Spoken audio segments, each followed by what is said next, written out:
Perhaps we'll start in a moment with some just general introductions while we wait for all people to join us. Yeah, that sounds great. Would you like to start, Katie? Yeah, that sounds good. So for everyone on the webinar already, thank you for joining us. Today we will be talking about the 5 key financial documents that all business owners need. A couple quick things. Everyone will be muted throughout the webinar today. And we do ask that if you do have questions, feel free to send them through the questions box, not the chat. And we'll be sure to answer those as soon as possible as we go through the presentation. But feel free to send questions through there or to Carol and I directly after the webinar. Yes, we'll be sharing our email if you want to reach us directly, and we'll stay on a little bit after the webinar is completed. So if you have some questions that you prefer to chat one-on-one, we can do that as well. Great. Perfect. So here we'll get started. We're coming to you today from Pursuit. Pursuit provides businesses with affordable loans and resources so that they can transform and grow. We have a 65+ year history as a community-focused lender that's 100% invested in the success of our clients. If you're a small business owner in New York, New Jersey, or Pennsylvania looking for funds to start, grow, or recover, you can learn more at www.pursuitlending.com. My name is Katie Sovie. I'm a business advisory associate on our team here at Pursuit. In this role, I get the opportunity to work one-on-one with our clients to make sure that they have all the resources and support needed to be successful and reach their goals. And I also have the opportunity to participate in educational options such as this webinar today. Great, and I am Carol O'Connell. I have been with Pursuit for 5 years, formerly commercial banker. And what I really love about Pursuit is not only are we a lender, as Katie mentioned, for so many loan products for small businesses, but with each dollar that we lend, we want to really make sure that businesses succeed. So we are funded to provide education, such as this webinar, but one-on-one consulting. We have mentorship opportunities, connecting you with a mentor. We have a vast library of research articles that we'd love for you to check out on our website. And this webinar will reside on our website as well. So that's what excites me about working for Pursuit, and an opportunity to talk to you guys today. That's great. All right. So getting into what we'll talk about today, we'll go over the specific 5 documents that we're talking about that are very important for you to have on hand as business owners, details on each of these documents, why they're important, and then we'll go a step beyond that to show you exactly how to use an analysis of these financial documents to drive future business decisions. Excuse me there. So specifically, the 5 key financial documents that every business owner should have is 1, the profit and loss statement, 2, the balance sheet, 3, the cash flow statement, 4, the accounts receivable and accounts payable statement, also known as aging reports, and 5, tax returns. Now, there may be some reasons more obvious than others as to why these documents are important, and we'll be sure to touch on all of those today. Carol, what are your thoughts generally on why these 5 documents are important? Sure. So what we find is that so many times the small business owner is heavily involved in running the day-to-day, the operations. They are the experts in whatever industry, the service, the product that they're producing, and they do a fantastic job about it. But they, for many people, they're uncomfortable with the financial aspect of running the business. The documents we're talking about here are financial documents. So they're either uncomfortable with them or they outsource them, they put someone else in charge and make them responsible. And what they're really missing is that these are so key to helping solve your problems through your operations or finding new opportunities. And that's why we really want to encourage, we want to educate business owners so they feel confident in these financial statements. And we will touch upon that. I would like right now, if all attendees, you have an opportunity, you should have like a raise hand feature. So I'm curious for everyone who has dialed in, can you tell me if your business has been in existence operating with actual tax returns and things like that for over 1 year? So if I could see a show of hands, because I like to address I like to address all stages of business. Some people that dial in are startups, but I see that actually we do have a good number of existing business owners, and that's great. So I might talk at a different approach in understanding them. So fantastic. All hands down, but that's very helpful. So let's just jump right into the material, Katie. Oops, excuse me there. Sure. Okay, so the profit and loss statement. Don't want to insult anybody by teaching too much on the broader concept, because certainly every business owner wants to know how much revenue they're bringing in and how much expenses they're paying out at a minimum on a high level. So most business owners, in fact, know that they have a profit and loss statement, but sometimes it's also called an income statement. A business, a lender may say, can I see your income statement? It's synonymous with a profit and loss statement. Important to realize, be specific if you're sharing this document with a lender, with an investor, with your partners, whomever it is, what period of time you're talking about, right? So a fiscal year could be January, traditionally January through December. That's the most common, and that's where most people file their taxes. However, in the middle of the year, you could be running a year-to-date financial statement. Lenders really prefer that. It's year-to-date, so January to whatever the last month that you closed your books on. But there's been requests for, I'd like to see your first quarter statement, your second quarter statement, things of that nature. So it's a period of time, very important in that aspect. Understood. Gotcha. So for a new business or even for a current business, where can they go for a resource to make their first profit and loss statement, or perhaps build upon what they have now? Sure. Yeah, good question. So depending on the size of your business, the nature, if you are a sole proprietor and you're just selling one product or service, by all means, you do not have to spend a fortune on a sophisticated software program. Then it may actually drag you down, confuse you, things like that. There are some very basic software programs. A lot of them are driven by Excel format. So we certainly, no paper and pen, no paper and pencil. And you can really go beyond just tracking in Excel for sure. There are some free software services like Wave, and then sort of the most popular that we discuss a lot are QuickBooks. But even QuickBooks, within QuickBooks, there's a variation on different levels, and you may not need one with all the bells and whistles. You grow into that kind of software. You do not have to be a CPA or an accountant to do those. Our website can give you some research on that aspect of what would be the right way to start tracking profit and loss. The one thing I would want to encourage you to know is the more detail you can provide, the better information and data you're going to get out of it. So if you had 15 products you were selling and all you ever reported was gross revenue all lumped together and you didn't know the sales per item, what could you really, how would that information help you? So the more granular you are, the more detail in terms of line item revenue, and then importantly, the cost associated with each of those products or services, because that drives information on your gross profit. And we'll talk a little bit about decision making later on, but that would be my my recommendation. Understood. Okay, thank you. So moving into the balance sheet.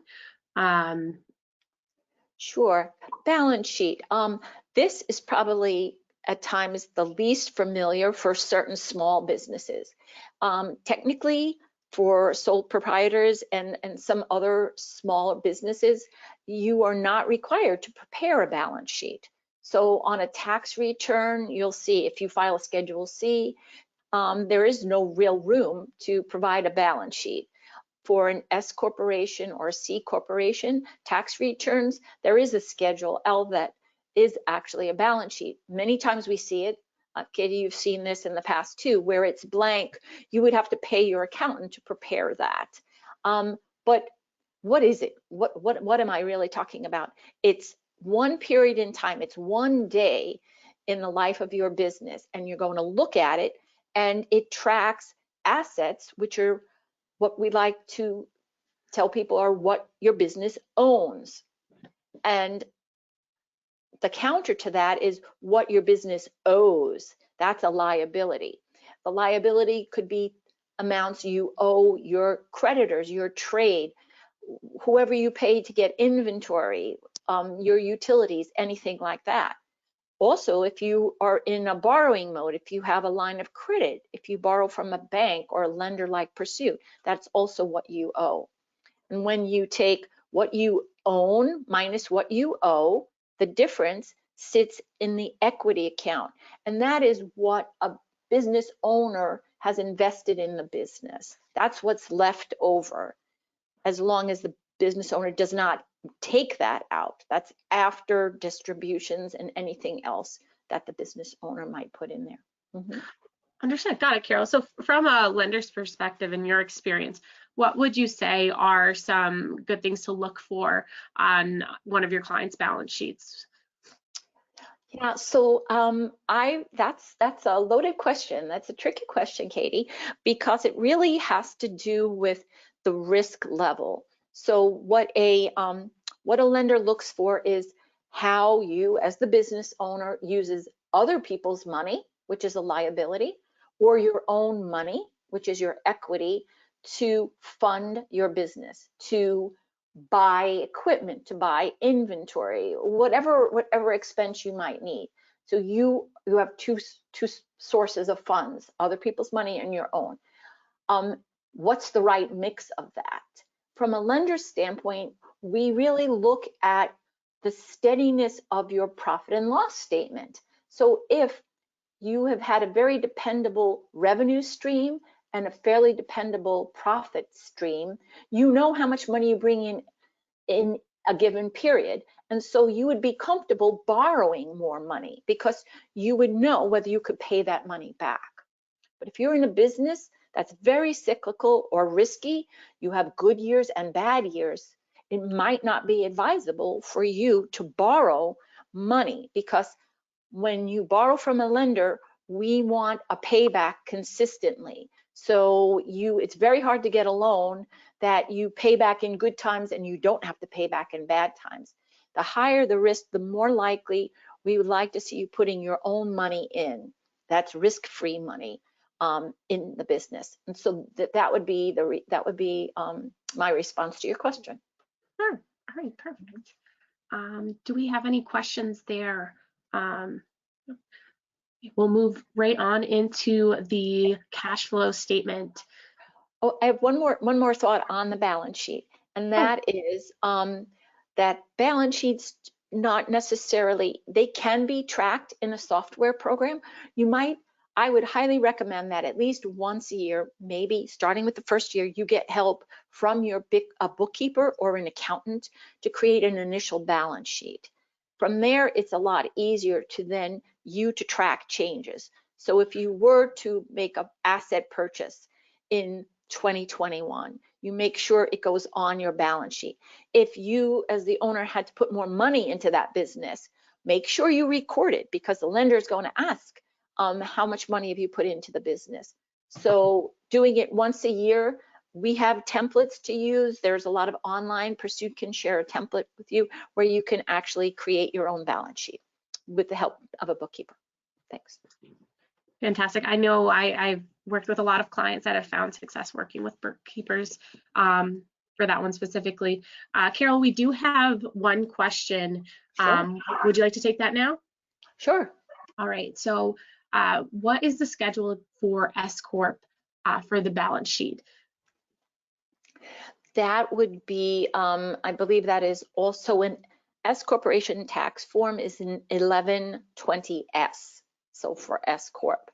And within that tax return, there is a Schedule L, which is really a template for a balance sheet, and not all S corporations necessarily complete a balance sheet. The IRS does not require it, but I would highly recommend it, because if you actually are going to go looking to approach a lender at some point in time in the next year or so, they will ask for a balance sheet.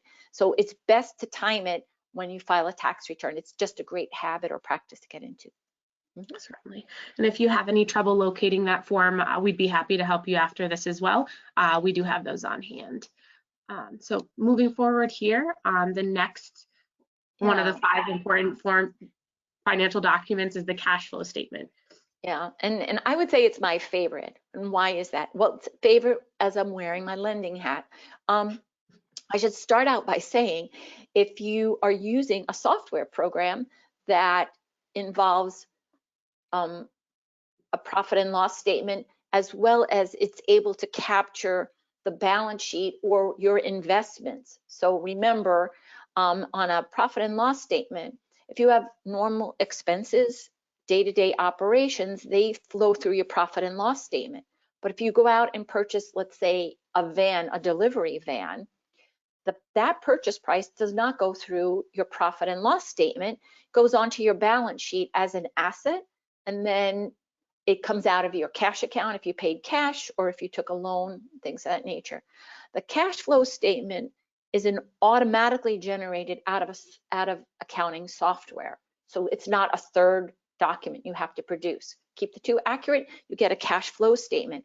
But the beauty of it is a lender and a business owner can look at just one form, and it shows the on a cash basis, which is what we most care about, whether you have money, you're earning money from your operations, or did money come in to your bank account, let's say, because you borrowed. And that's quite a very different thing. And that's what a lender will go to almost immediately. And at the end of the day, it balances. It starts with opening cash balance, and at the end of a certain period, if the cash flow is a monthly statement, it'll show what's your cash balance at the end of this month, so the end of December. But you'll know where that money came from, and that's why I think it's probably the most powerful statement. Mm-hmm. Understood. And from a resource standpoint, would you say clients can still go to a bookkeeper for a cash flow statement, or is this something better to work on in-house? What would be the recommendation there? Right. It would be if your bookkeeper is managing your software program. So again, it really does come out of accounting software. You would not go to an accountant to do a cash flow statement with your tax return. A cash flow statement should happen organically every time you update your profit and loss statement. So I would say internal. It's an internal document. Mm-hmm. Understood. Okay. Moving right into accounts receivable and accounts payable. Right. So this might be quite a foreign document for a lot of business owners, and that is fine, and that's totally understandable. If you are mostly sell on a cash basis, you take credit cards, you have a merchant cash system, you get paid through PayPal or Square, whatever you do, you pretty much do not extend terms to your customer. You don't sell your customer a product or service and have them pay you 15, 20 days out. If you do, then you will have a receivable, and you should know who has paid you, who hasn't paid you, what they may owe you, and whether they're delinquent or not. The same thing goes for payable.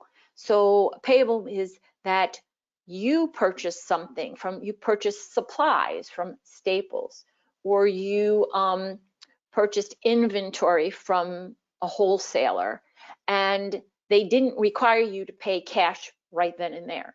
they said you could pay in 15 days or 30 days. That's your accounts payable. So it's primarily for those kind of businesses. Gotcha. Okay, Carol. So that's just to kind of reiterate there. So what you're saying, not every business will need an accounts receivable or accounts payable form. This is more of a specific key financial document that doesn't apply to everyone, correct?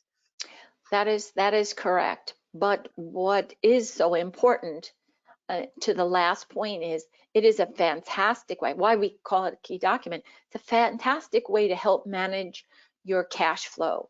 So if you're finding yourselves a little short on cash in the bank to buy the next level of inventory, you're going to go to that aging, you're going to go to your accounts receivables. Who hasn't paid you? How can you, what methods can you use to encourage your customers to pay you quicker? Perhaps you want to offer a discount. You can offer 2% discount for paying within 15 days. And that can be a very powerful way. And also enforcing charging late fees when they pay late. And then the same thing, if you can negotiate a little bit longer terms from your own suppliers, instead of cash upfront, cash on delivery, if you can get a 15 days in order to pay, you can really help fund your working capital needs in any given month. Understood. Yeah. So again, that just ties it right back to how these documents can really drive business decisions based on the analysis of their information. So that's great to know. Let's see. It looks like we have a question here. Is this produced by QuickBooks when you send invoices through QuickBooks? Great. So by making reference to invoices, yeah, that is exactly. So there are different levels, as I had mentioned, about QuickBooks. And certain levels, if you invoice through QuickBooks, then yes, that data is in your ledger system, in their ledger system, and you'll be able to produce a report that said, who are my customers, what outstanding balances, but of course, it's not magic. You need to record those things. So you sent an invoice, correct, to a customer. When that money comes in, your bookkeeper needs to record that. So the money may come in directly to your bank account or to send by check or wired, but that has to go back into your accounting system. And from there, that makes for a good record keeping and a good accounts receivable report that in fact you can produce. And lenders will ask those questions. If we know that you deal with that you have receivables and payables, we'll want to see that. Great. That was a good question. Okay. So, all right.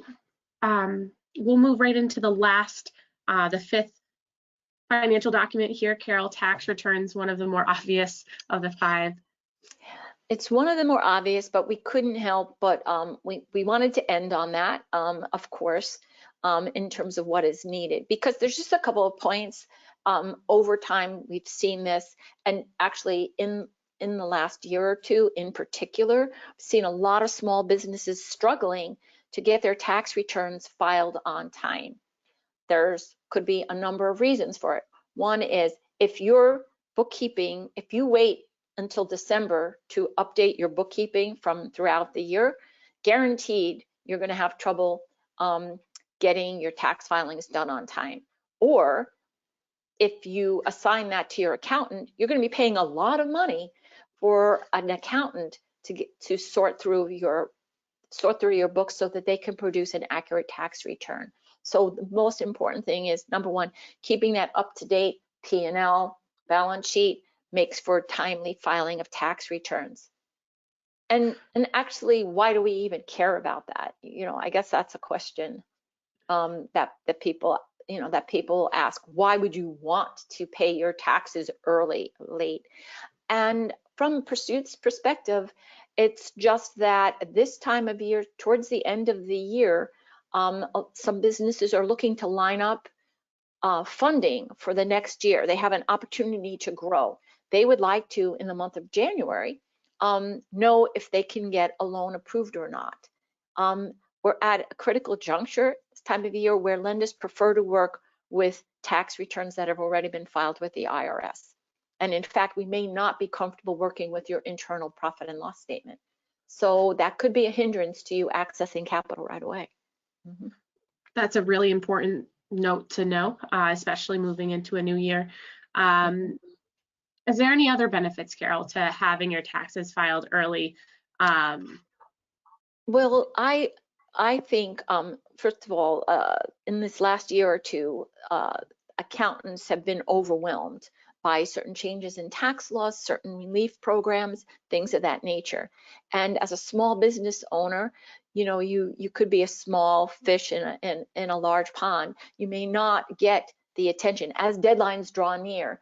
So a lot of our clients had the same problem of being kind of put to the bottom of the pile when it comes to addressing tax returns. And so they were filed on extension and really didn't get tax returns done through the better half of the year, which is a problem. One way to work around that is start a dialogue with your tax preparer or your CPA. Now is a great time before they get busy. Talk to them about how the year went. Talk to them about what your vision is for the next year. And we emphasize this a lot. If you're looking to take on an investor, there's maybe a huge growth opportunity that you've found. Take on an investor, or you need a large loan that you've never actually taken on before. What your tax returns say about you, the 2021, will be extremely important. So it's important that your preparer knows about your plans for the future. And perhaps the last point is, if in fact you've been growing, when you first start a business, you may start out as a sole proprietor using that Schedule C return on your personal statement. But as you've grown over the years, we've seen businesses that now have revenues of $500,000 or $1 million, and they are still a Schedule C filer. For a lender, that can be a little bit problematic. It's perfectly within IRS regulations, but it may be time to have that dialogue. What are the implications if I go to an S Corp, C Corp, or a partnership 1065? So understand this, great time to be doing this now. So better to be ahead of the game on it. We do have a couple questions here, Carol. Sure. If you wouldn't mind.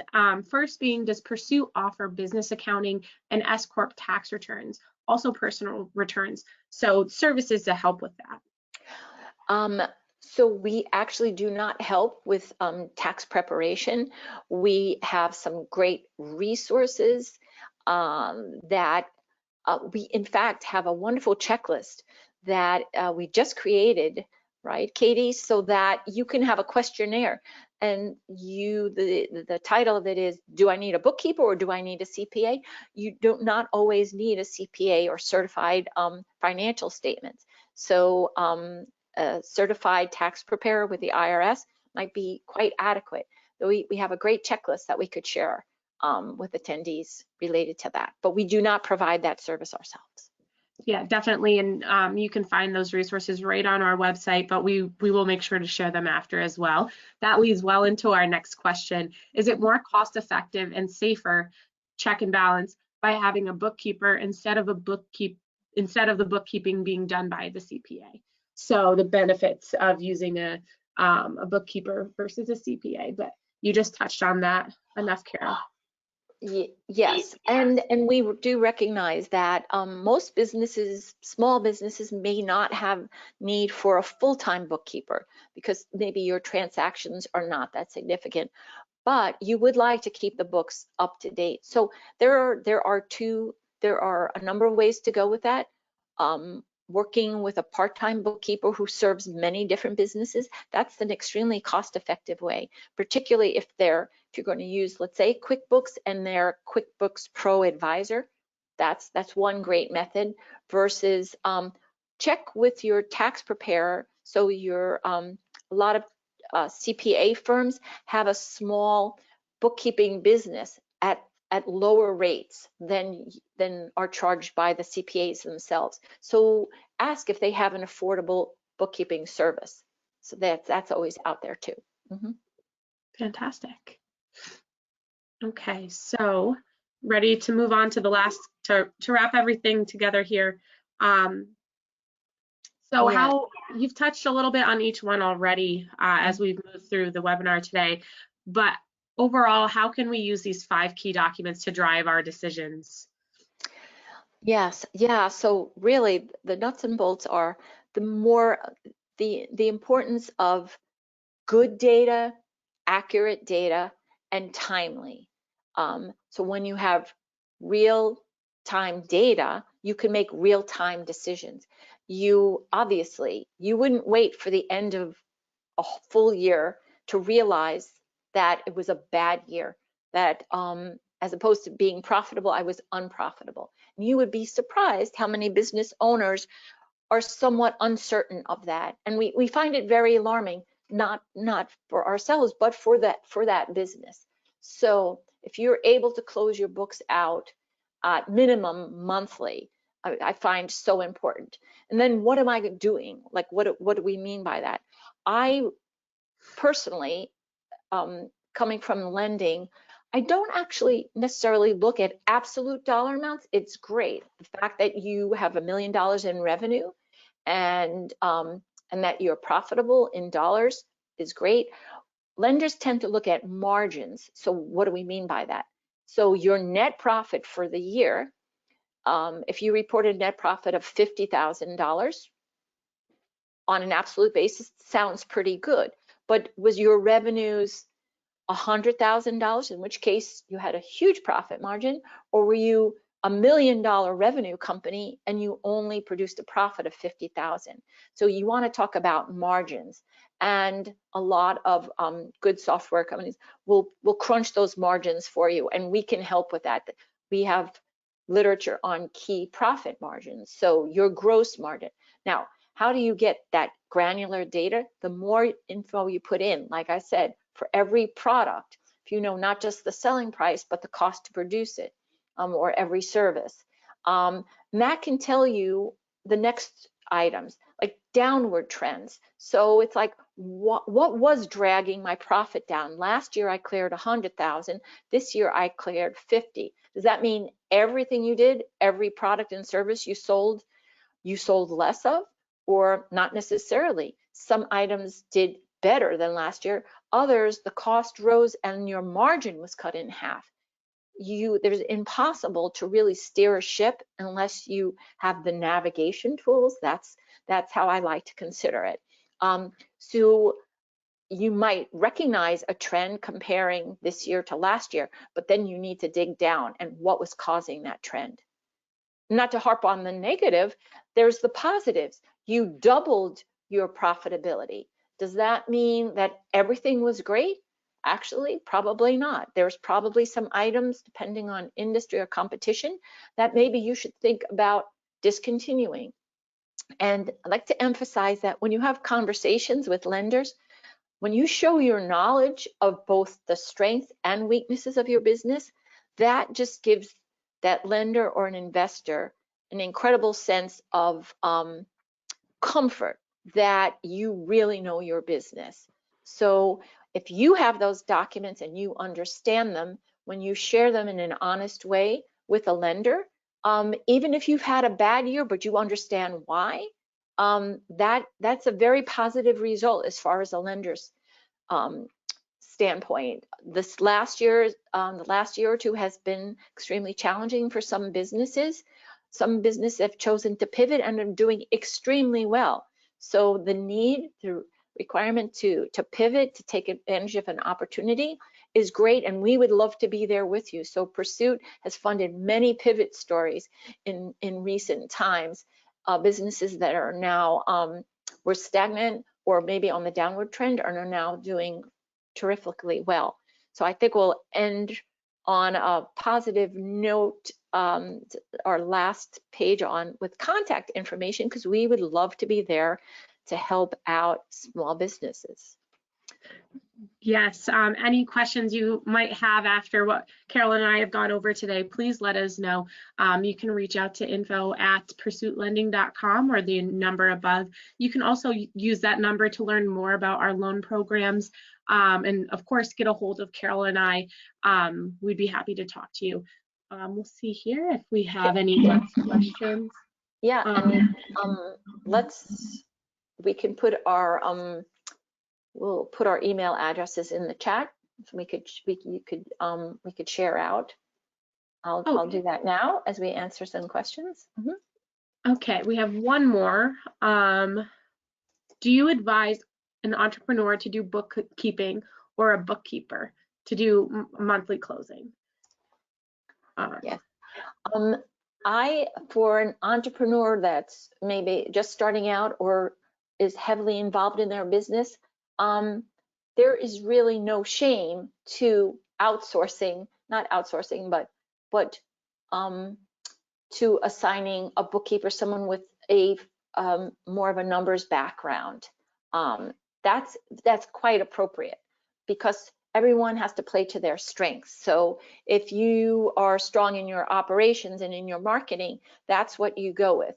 But what we like to say is you really can't outsource the responsibility of the numbers, number one, because you will be signing tax returns, and when you share your financials, you are putting your name on that. And you also can't outsource the responsibility for understanding them. And so education is so important. So you don't have to be the one preparing it. Bottom line, you don't have to. If you don't want to, it's perfectly fine. But you need to be able to understand it. We've seen way too many people that actually, when asked the question as a lender goes back and we ask the questions I've just said, like, why did this happen or why was this number that way? If the response is, well, I'll have to check with my bookkeeper, I'm not even aware of it, or let me talk to my accountant. Ask those questions before, let's say, you would come to a lender. That's a better look for. Katie, in your experience, do you have anything else to share? I was going to say honesty and understanding are two very important things to see when you're working on a loan application or just having a general discussion about business activity. We're just trying to help as much as we can, and it's important that we see the full picture and the clear picture of exactly what's going on so that we can help in the most applicable and the most efficient way possible. But that would be the most I know from my experience. That wraps up all the questions that we have in the queue. But if there's anything else, let us know. And Carol, thank you for taking the time today to share all that info. And everyone, thank you for joining us. We have one last question, Carol. Sure, of course. Here. Again, it's when do you need a CPA versus an accountant? Yeah. So all that info is right. Again, we have articles to reiterate that. So feel free to use those links to access those on our website. Right, and by all means, reach out to us. Again, Pursuit works with startups. We fund startups through our SBA guaranteed loan program. Happy to talk to you about that. Our strength, our wheelhouse, are larger SBA loans, but we actually fund loans from $10,000 up to $5 million for commercial real estate, and a lot in between. Particularly, we're particularly strong in working capital loans for small businesses for a multitude of uses. So we would love to talk with you and reach out by all means. Great. Well, thank you everyone again. Enjoy the rest of your day, and let us know if you have any questions. Thank you. Great. Thanks for having me, Katie. Bye. No problem. Bye-bye.